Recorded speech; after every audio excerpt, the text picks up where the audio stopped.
बिस्मिल्लाहिर्रहमानिर्रहीम। अमीरुल-मोमिनीन हज़रत उमर रज़ियल्लाहु अन्हु अपने खिलाफत के ज़माने में बसो औक़ात रात को चौकीदारी के तौर पर शहर की हिफाज़त भी फरमाया करते थे। एक मरतबा इसी हालत में एक मैदान में गुज़र हुआ, देखा कि एक खीमा बालों का बना हुआ लगा हुआ है जो पहले वहाँ नहीं देखा था। इसके करीब पहुँचे तो देखा कि एक साहब वहाँ बैठे हैं और खीमे से कुछ करहाने की आवाज़ आ रही है। सलाम करके इन साहब के पास बैठ के और दरियाफ़त किया कि तुम कौन हो। उन्होंने कहा, मैं एक मुसाफिर हूँ, जंगल का रहने वाला हूँ, अमीरुल-मोमिनीन के सामने कुछ अपनी ज़रूरियात पेश करके मदद चाहने के वास्ते आया हूँ। दरियाफ़त फरमाया कि ये खीमे में से आवाज़ कैसी आ रही है।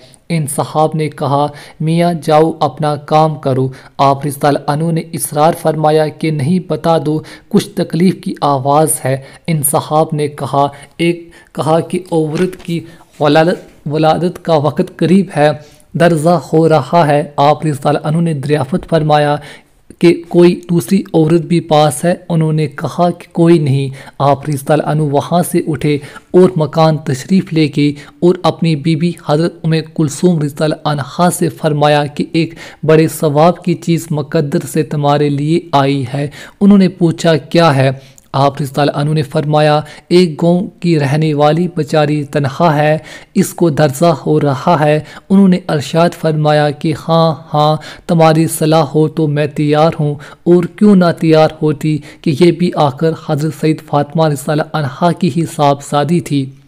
हज़रत उमर रज़ियल्लाहु अन्हु ने फरमाया कि वलादत के वास्ते जिन चीज़ों की ज़रूरत पड़ती हो, तेल वगैरह ले लो और एक हांडी और कुछ गई और दाने वगैरह भी साथ ले लो और वो लेकर चले।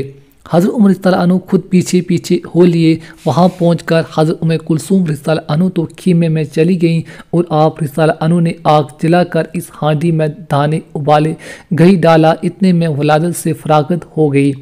अंदर से हज़रत उम्मे कुलसूम रज़ियल्लाहु अन्हु ने आवाज़ देकर अर्ज़ किया, अमीरुल-मोमिनीन, अपने दोस्त को लड़का पैदा होने की बशारत दे दीजिए। अमीरुल-मोमिनीन का लफ्ज़ जब इन साहब के कान में पड़ा तो वो बड़े घबराए। आप रज़ियल्लाहु अन्हु ने फरमाया, घबराने की बात नहीं। वो हांडी खीमे के पास रख दी कि इस औरत को भी कुछ खिला दे।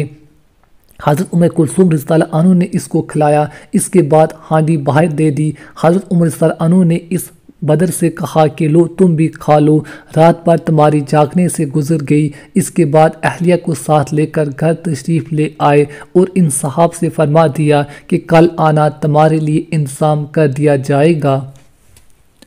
हमारे ज़माने का कोई बादशाह या रईस नहीं, कोई मामूली खासियत का मालदार भी ऐसा है जो करीब की ज़रूरत में मुसाफिर की मदद के वास्ते इस तरह बीबी को रात को जंगल में ले जाए और ख़ुद अपने आप चूल्हा धो कर पकाए। मालदार को छोड़िए, कोई दीनदार भी ऐसा करता है। सोचना चाहिए कि जिनका नाम लेवा है और इन जैसी बरक़ात की हर बात में उम्मीद रखते हैं, कोई काम हम भी उन जैसा कर लेते हैं।